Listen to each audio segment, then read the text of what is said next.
क्या आप हैं विद्यार्थी क्लास 11th या 12 के और सिंथेसिस ग्रामर का एक महत्वपूर्ण टॉपिक जो आपको कर रहा है कंफ्यूज कर रहा है बहुत परेशान। तो आज का ये वीडियो है बिल्कुल आपके लिए ही और आज के इस वीडियो के बाद ये सिंथेसिस टॉपिक होने वाली है आपके लिए बहुत ही आसान।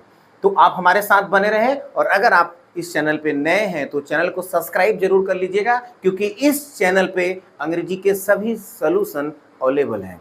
तो आपका ज़्यादा समय ना लेते हुए चलिए शुरू करते हैं आज का ये वीडियो। मैं सिंथेसिस के पहले पार्ट में आपको बता चुका हूं कि सिंपल सेंटेंस क्या होता है, सिंपल सेंटेंस को बनाने के कुल कितने प्रोसेस हैं। कुल प्रोसेस है 8 में से मैं 3 की चर्चा कर चुका हूं, बचे हुए 5 की चर्चा आज की इस वीडियो में मैं करने वाला हूं। आप हमारे साथ बने रहें पेन और copy. Welcome back to my channel Sunrise वाले सुनील सर। तो शुरू करते हैं आज का ये वीडियो और बात करते हैं चौथे रूल की, noun or phrase in apposition का प्रयोग करके दो या दो से अधिक सिंपल सेंटेंस को मिला के एक सिंपल सेंटेंस बनाना। तो सबसे पहले मैं आपको बताना चाहूंगा कि ये फ्रेज इन अपोजिशन होता क्या है। जब दो वाक्य दिए गए हों और दोनों वाक्यों में किसी एक वाक्य में किसी नाउन या प्रोनाउन की व्याख्या होती है तो उसकी व्याख्या को उसी के बगल दो कामा के बीच रख देते हैं, ये होता है फ्रेज इन अपोजिशन। अब इसको थोड़ा सा आप समझिए। जैसे मान लीजिए कि एक गांव में एक ही नाम के 2 या 3 व्यक्ति रहते हैं। एक गांव में 3 व्यक्ति हैं, तीनों का नाम है मोहन। और कोई व्यक्ति उस गांव में आया और पूछता है भाई हमें मोहन के घर जाना है, तो सामने वाला तुरंत आपसे सवाल कर लेगा या उस व्यक्ति से सवाल करेगा कि भैया किस मोहन के घर। अब वो मोहन के बारे में कुछ बताएगा, मोहन भैया जो मुंबई रहते हैं, मोहन जो भैया डॉक्टर हैं, मोहन ऐसे। तो जो डॉक्टर हैं ये क्या किया, तीनों मोहन से एक को अलग कर दिया। व्याख्या का मतलब यहाँ पे ये है। तो ऐसे ही यहाँ 2 वाक्य दिए रहेंगे और दोनों वाक्यों में किसी एक नाउन या प्रोनाउन की व्याख्या रहेगी। कंबाइन करते समय उसी व्याख्या को 2 कामा के बीच उस नाउन के बगल लिखेंगे जिसकी वो व्याख्या रहेगी। एग्जाम्पल से समझते हैं। जैसे यहाँ पे लिखा है Kiran got a prize, she is my daughter. अब देखिए माई डॉटर कौन है, किरण। तो किरण की व्याख्या है माई डॉटर। तो कंबाइन करते समय क्या किया गया, किरण, किरण के बगल 2 कामा के बीच रखा गया my daughter got a prize. ये बन गया आपका एक simple sentence. Next, Delhi is the capital of India, it is historic city. अब आप ध्यान दीजिए, कैपिटल ऑफ इंडिया क्या है भैया, दिल्ली है। दोनों सेम। दिल्ली की व्याख्या है कैपिटल ऑफ इंडिया, तो यहां कर दिया गया दिल्ली, 2 कामा के अंदर लिख दिया गया capital of India is a historic city. I hope ये आपको समझ में आ रहा होगा। नेक्स्ट एग्जांपल है, Tagore was a great poet, he wrote national anthem. अब इन दोनों सेंटेंस में आपको यह ध्यान देना है कि किस नाउन की व्याख्या कौन सा है। उस व्याख्या को कंबाइन करते समय उसी नाउन के बगल लिख दीजिए, आगे के सेंटेंस को सेम टू सेम लिख दीजिए। आई होप ये आपको समझ में आ रहा होगा। और ये लास्ट तीसरा एग्जांपल हम आपके लिए छोड़ते हैं, आप हमें कमेंट करके बताएं कि इनको सिंपल सेंटेंस में कैसे कंबाइन करेंगे। और आज जानते हैं हम लोग जानते हैं सिंपल सेंटेंस कंबाइन करने का 5वां रूल, और वो है एडवर्ब या एडवर्बियल फ्रेज का प्रयोग करके 2 या 2 से अधिक साधारण वाक्यों को मिला के एक साधारण वाक्य बनाना।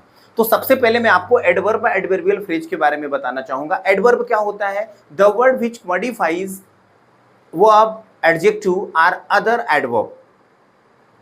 वह शब्द जो क्रिया विशेषण या क्रिया विशेषण की विशेषता बताता है वाक्य में, उसे हम क्रिया विशेषण कहते हैं। और जब यही काम ग्रुप ऑफ वर्ड करता है तो उसे हम एडवर्बियल फ्रेज कहते हैं। आई होप ये आपको समझ में आया होगा।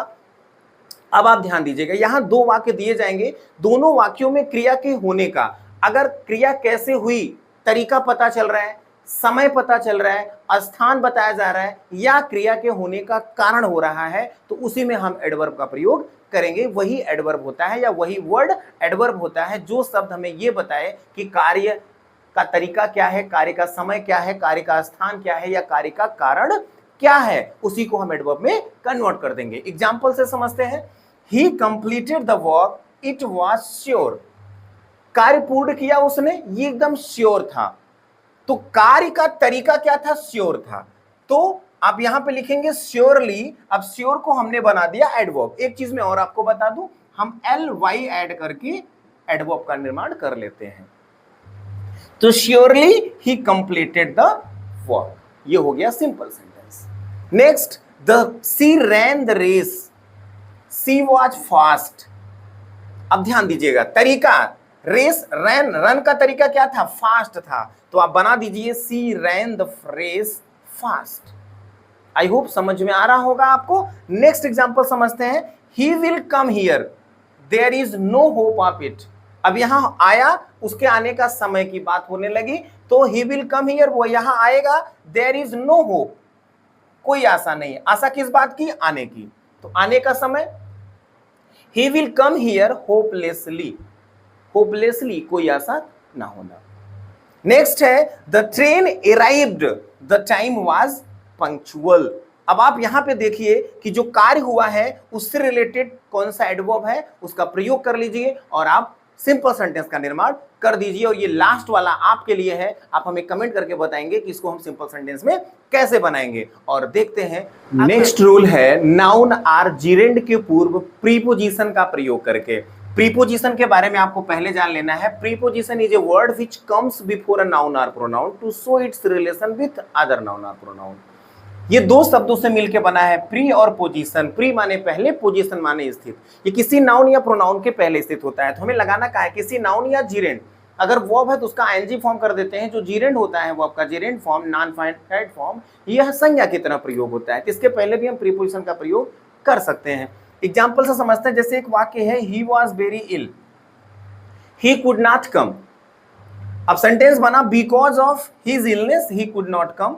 अब आप देखिए प्रीपोजिशन का प्रयोग कर दिया गया, हिज इलनेस नाउन बना के इसके पहले। He killed a snake, he used a stick, he killed a snake with a stick. A stick noun है, इससे पहले विथ प्रीपोजिशन का प्रयोग कर दिया गया।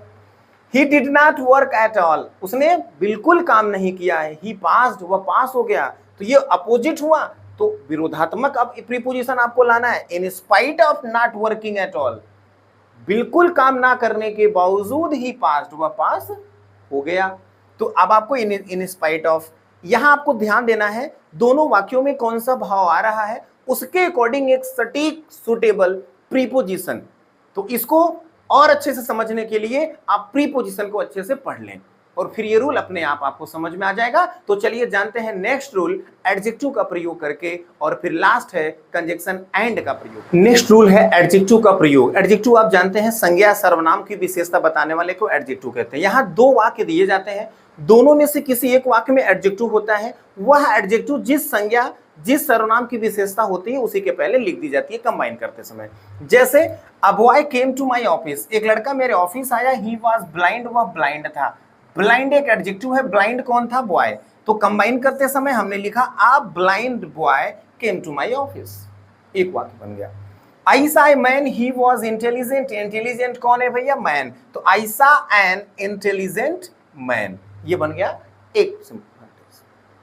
नेक्स्ट लास्ट आठवां रूल है कंजक्शन एंड का प्रयोग। यहां थोड़ा सा आपको ध्यान देना होगा कि एंड एक कुमुलेटिव कंजक्शन है, इसका प्रयोग करके हम कंपाउंड सेंटेंस बनाते हैं, लेकिन वहां पे दो एक्शन ऐड होता है, दो क्लास जुड़ते हैं एंड से। यहां पे हम दो संज्ञाओं को ऐड कर रहे हैं, दो संज्ञाओं को ऐड करके हम सिंपल सेंटेंस बना सकते हैं, ये आपको ध्यान रखना रहेगा। जैसे I take tea, I take toast, I take tea and toast. अब टी और टोस्ट को एंड से जोड़ दिया गया। दो क्लास कभी मत जोड़िए, दो वर्ब कभी मत जोड़िएगा, क्योंकि अगर आप एंड से दो क्लास या दो वर्ब ऐड कर रहे हैं, जोड़ रहे हैं, तो वो कंपाउंड सेंटेंस बनेगा, इसलिए आप इसमें ध्यान रखेंगे। तो ये रहा आठों रूल आपके सामने, और एक एक करके आप इनको रिवाइज करिएगा। अगर कोई आपको कंफ्यूजन आती है तो आप हमें कमेंट करके जरूर बताइएगा। अगर वीडियो पसंद आया हो तो प्लीज वीडियो को लाइक जरूर करिएगा, शेयर करना तो बिल्कुल मत भूलिए अपने दोस्तों के बीच।